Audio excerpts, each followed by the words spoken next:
Akaswani Imphal Moirangthem Ibehaibi pau pajari ahanbada maruiba pau Manipur mapung phaba raija oikiba numi statehood day lising ani kuntaruk ngasi pangthokli loktak amasung akoibagi patsingda miramdagi lamsang pairakpa useksing masing thibagi thabak Asian water bird census lising ani kuntaruk ngasi hokre ahan boina Guwahati gi Kamakhyadagi haura phawa commercial oina chengadariba Vande Bharat sleeper rail gari asi passenger singna yamna pamnarakli amasung Department of Post na Laibak sin thungbada ATM 9438 activate tawduna masigi ATM infrastructure hena mapangal kankhat halle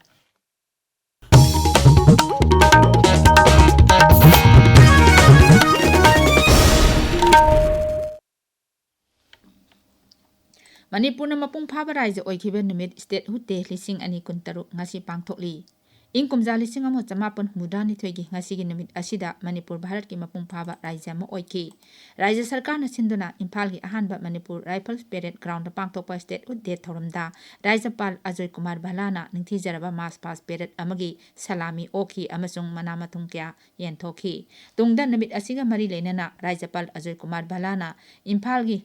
Kanglagi nongpok torbanda jati gi ningsing piral singkhatki Numit asida miyamda pipa paujil amada Rajapal Priyokumar Bhalana hai Manipur asi ina khulaba kala sanskriti amadi nat chatnabi kyana thallaba lamdam amani amasung mafam asida leiriba miyamna sana khonaba kala sanskriti amasung miyamgi thabak thorong kyada jati asi mingchat purakli Numit asina lakpada Raija asida chawkhatpa tangdu leitaba amadi amatta oibagi saktam adu sagat minanaba phirep adu hena chesilhalasi hairi Rajapalna hai The people of Manipur have served the nation with courage and commitment in the defense forces, with many lives being sacrificed for the nation. This tradition of service reflects the deep patriotism and sense of duty embedded in Manipuri society. On this statehood day, let's reaffirm our commitment to a Manipur that is peaceful, progressive, and united. A Manipur that draws from its rich cultural heritage while embracing the future, a Manipur that contributes proudly to the strength of the Indian Union. The future of our state belongs to all of us and to each one of us. With these thoughts, I extend my best wishes to all the people of Manipur. May this statehood day bring peace, prosperity, and harmony to every home. Jai Hind, Jai Manipur. Manipur Vidhan Sabha Adyaksha Thoksom Saitabratana Mahaki Paujil Hai Numit Asina Lakpada Raija Sida Tangdu Leitaba Santi Amata Oibagi Lipun Adu Sagat Minasi Hena Mapangal Kanba Amasung Manga Leraba Manipur Ama Semnaba Honaminasi Rashtrapati Draupadi Murmuna Manipur Meghalai Amasung Tripurana Raija Singh Oikiba Numita Miyamda Yapa Paujil Piri Social Media da Thagat Pawarol Amada Rashtrapati Hai Raija Singh Asi Na Kulaba Nat Chatnabi Leijaba Amasung Mausagi Fajabatana Thallaba Raija Singh Oiri Pradhan Mantri Narendra Modi nasu Manipur Meghalai Amasung Tripurana Mapung Phaba Raija Oikiba Numita Miyamda Nungaiba Phongdorakli Mahakna Hai Raija Singh Asigi Miyamna Jati Asibu Chawkhat Maikeda Changsinbada Achoba Thodang Lauri Loktak amasung akoibagi patsingda miramdagi lamsang pairakpa useksing masing thibagi thabak Asian water bird census lising ani kuntaruk ngasi ayu anganbada hokre Usek masing thibagi thabak asi Rajgi Forest Department Directorate of Environment and Climate Change amasung Loktak Development Authority na punna sinbani Usek masing thiba asi saknairaba environmentalist Dr. Khangemam Samungo amasung Rajgi Chief Conservator of Forest Longjam Joy Kumari Mieng Makada useki maramda khang hairaba Ornithologist K. Jugesor, I. Soni, R. K. Birjit, E. Premjit, S. B. K. Amasung K. S. Budagi Namjing Makada, Loktak Amasung Masigi Akoibada Labor Passing Kangalaba Mapam Yakida Pangthokli. Aikogi Bisnupur Paumi R. K. Manipur Sanan Hai, Hauji Usek Masing Thiba Aduda, volunteers of Lomna Saruk Yari. Volunteers sing Amasung officials sing na flying squad Siamdana Kupna Yang Sili, Usek Masing Thiba do Ayupung Mangadagi Hauki, Nungtilipung Anida Loirabayai. Adumanamak Karamba. Makalgi isingda saktabu useksing lakpage amasung masing kaya yambage haibadudi kona khangani Kendragi Mantri Jayanta Chaudhuri na hairi Pradhan Mantri Narendra Modi na awang nopok lamdamda leptana yeng sangbadagi lamdam asigi narol singda kudong sabak ya pire amasung makoigi thajabe hengat hale awang nopok lamdam asi hai singba amasung mating yamna leba lamdam ni hairaduna mantri na hai lamdam asigi na sing thabak ngamba workforce lamjingnaba sem saduna leire amasung jati asi chawkhathanbada singthaningai oina thodang yari Siri Chowdhury hai Guwahati University da awang nokpok lamdangi oiba India School Regional Competition lising ani kunmanga kuntaru haudoki Skill Development amasung Entrepreneurship Mantraloina National Skill Development Corporation ga punna thabok tawminaduna awang nokpok lamdangi Skilling Championship asi hanbu oina pangthokpani Meghalaya gi South Garo Hills da leiba Bakmara da ngarang Meghalaya gi Mukhya Mantri Kondat K Sangmana Counter Insurgency Anti-Terrorism IAT School amasung Integrated Police Welfare Complex sangakre Mukhya Mantri na hai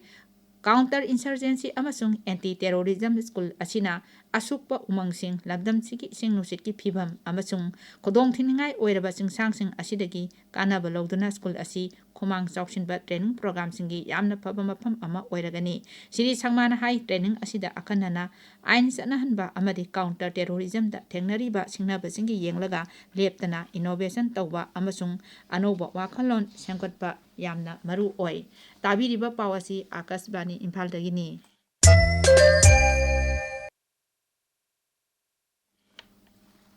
Ahan bo ina Guwahati gi Kamakya dagi Haura phawa commercial oina chengadoriba Bande Bharat sleeper rail gari asi passenger singna yamna pamnarakli rail mantraloy na hai ticket reservation hek hobaga pung kharagi manungda rail gari asi gi seat punamak book tawki yamna thuna ticket sing yonba ngamba sina Bande Bharat sleeper rail gari gi khongjel yangba nungaiba amasung matamga chunaba kodong saba kaya phanglibasing adu passenger singna khangningba amasung sijinaba pami haibatu takle rail gari asi Pradhan Mantri Narendra Modi na mamang seyolda haudokhibani rail gari asi ahanba commercial khongsat hayeng Kamakya dagi hauragani haura dagina irai numita chelakani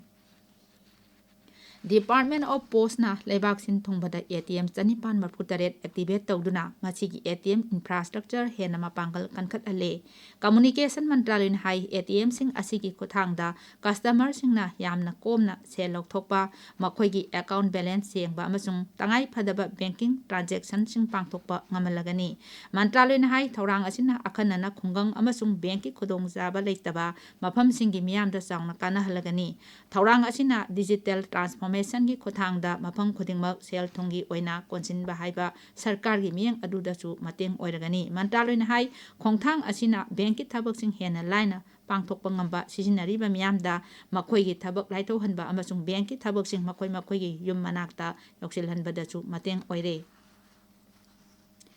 Election Commission Special Intensive Revision Chathariba Raja Singhi Oina Observer Kunithoi Amagasu Hawkre Makhoidugi Manungda Nongchu Bengal gi Taramatoi Yauduna Raja Sita Thaba Role Observer Masing Punna Kun Sure Observer Sing Asina Bot Thadaba Yaraba Voter Amata Chita Handaba Amasung Thadaba Yadaba Misingi Ming Yahundanaba Kupna Yangsingani Marak Asida Election Commission na Thobu Oiduna Ngasidagi New Delhi da India International Conference on Democracy and Election Management Hauragani Akasbani Paumin Hai Namit Humnigi Mipam Asi Ganatantra Amasung Mikal Sin Langbagi Matangda Bharat na Yumbu Oiduna Pangtokpa Khwaidagi Chawba Malengi Mipam Oiragani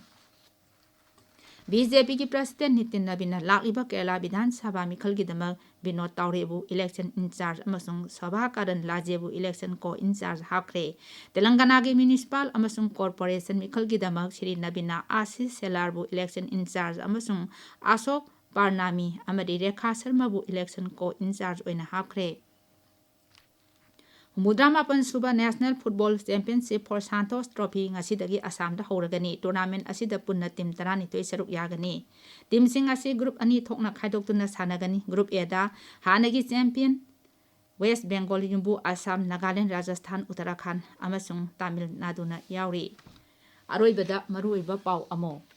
Manipur na mapung phaba raija oikhiba numit Statehood Day lising ani kuntaruk ngasi pangthokli Loktak amasung akoibagi patsingda miramdagi lamsang pairakpa ucheksing masing thibagi thabak Ocean Water Bird Census lising ani kuntaruk ngasi haukre ahan boina Guwahati gi Kamakya dagi Haura phawa commercial oina chengadoriba Bande Bharat sleeper rail gari asi passenger singna yamna pamnarakli amasung Department of Post na Laibak Sin Thongbada ATM Chanipan Marputaret activate tawduna masigi ATM infrastructure hena mapangal kankhat hale pawloi jare